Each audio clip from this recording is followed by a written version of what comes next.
Successful women don't just hand over a resume or draft a LinkedIn profile and hope for the best. They tell their career story in a way that builds authority, earns trust, and gets them chosen. If you've ever stumbled through "tell me about yourself" in an interview, or you felt awkward looking at your pivots on LinkedIn, you already know being qualified for what you want isn't enough anymore. Decision makers don't just buy skills, they buy the story behind the skills. They buy the person you're becoming. I'm going to teach you how to craft an authentic story that moves your career forward. And by the end of this episode, you will know exactly how to use my 3-part framework to tell a clear and intentional career story, even if your path feels messy, spot transferable strengths and themes that prove your unique value, align your story with where you're going, not just where you've been, and tell it with the kind of confident energy that makes people lean in and think, "I want her."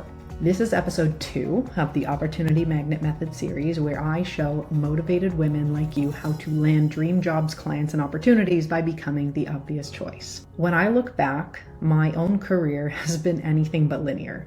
I've pivoted industries, I've shut down a tech startup, I've worked in high growth tech, I've been fired, I've shifted the focus of my coaching business multiple times, and on paper, these pivots look like a mess. And for a while there, that's exactly how I saw it. I would over-explain, I would defend, or I would even downplay parts of my story. I even considered hiding some of my past experiences on LinkedIn. That lack of ownership made me look uncertain, and unsurprisingly, it landed me in roles that didn't fit. But everything changed when I realized this. It's not the path that matters most, the way you tell the story of the path.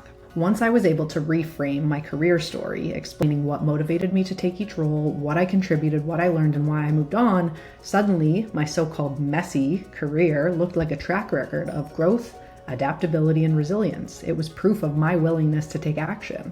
That shift changed everything.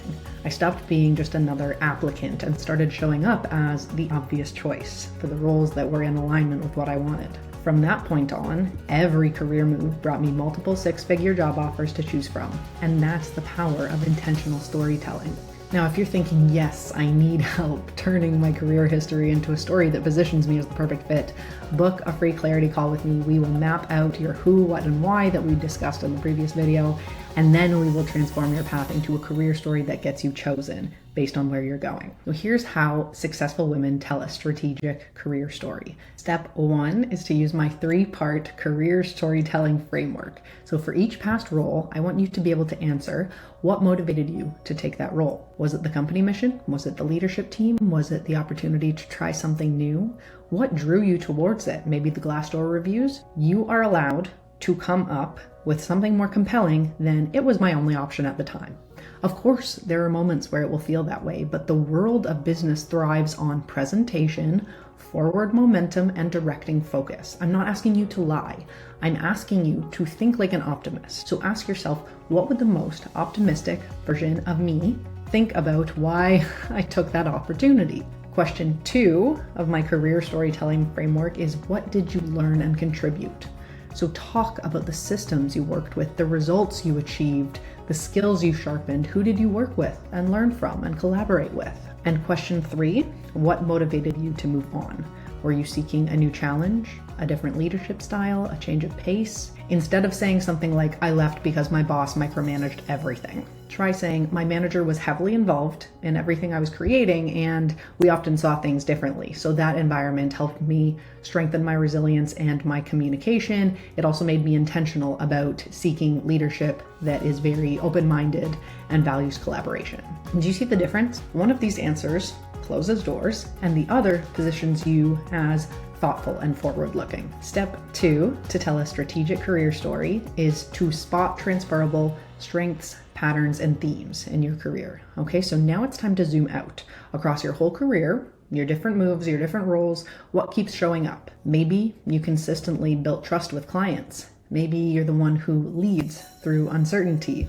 Maybe you're the person who improves systems or processes everywhere you go. Maybe, whether you're internal facing or external facing, you are able to build trust. Those are your authority anchors. Call them out so people can see the pattern, even if your path looks unclear at surface level. Now, step 3 to tell a strategic career story is to align your story with where you're going. So the best storytellers don't just explain history, they connect it to the future. So try lines like, I've always been drawn to roles where I could confidently represent the company to clients because I believe in the mission. That's why I'm really excited about this opportunity. Saying something like that makes decision makers feel seen while showing that you're already aligned with what's next. And finally, step 4 to tell a strategic career story is to really master the energy of storytelling. I think this one is really overlooked, but it's huge. The energy behind your words matters just as much as the words themselves. So we want to really avoid blaming, complaining, or criticizing, even if a situation was very unfair. That creates low trust energy, okay? Now, instead, frame challenges as growth catalysts, as springboards. Show how you take ownership, embrace radical responsibility, and move forward with clarity. So, for example, instead of saying, my manager was terrible, so I left, try saying something like, my manager and I had some tension that was often challenging, but it helped me see the kind of team environment that I thrive in, and that's what I'm looking for now.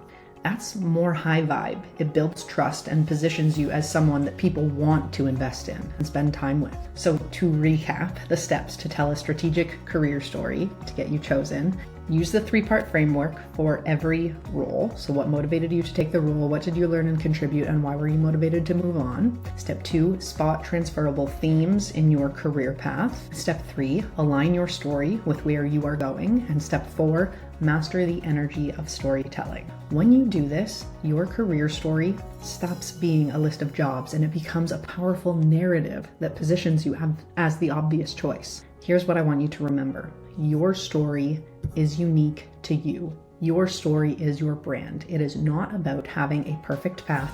It's about owning your path and directing focus based on where you're going.